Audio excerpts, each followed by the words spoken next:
There are plenty of ways in which Donald Trump has really changed American politics. Some for the better, most of them for the worse.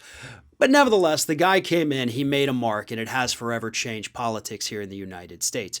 But there's another way that he has changed politics even after leaving office and, in fact, losing in 2020, really changed politics for both the Republicans and the Democrats.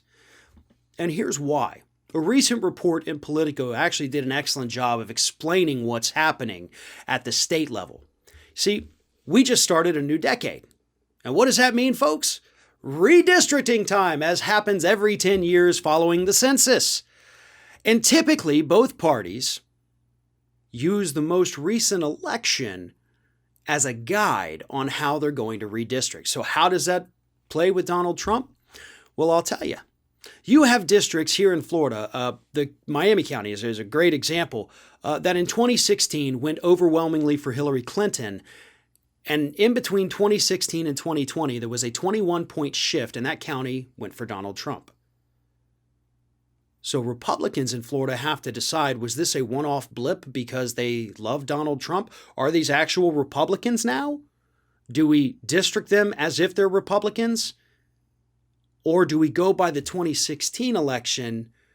We don't know because we don't know what's real and what's not, because Donald Trump did attract a lot of people who aren't necessarily Republican or Democrat, and they're not typically voters. So if Republicans make the wrong move there, it could cost them literally for 10 years. Similar things are happening in the state of Texas.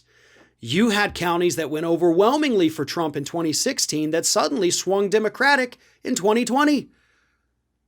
So Republicans in charge of Texas now have to decide, well, are these actual Democratic counties now? Do we need to cut some of these people off?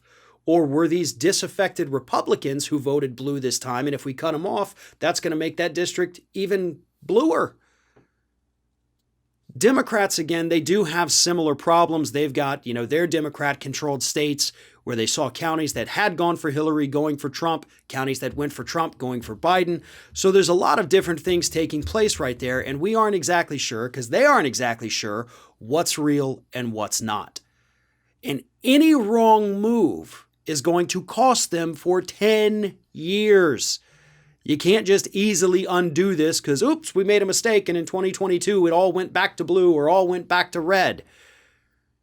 So this is going to be a very interesting time. Donald Trump was a political anomaly that many people are still trying to figure out what exactly happened with that.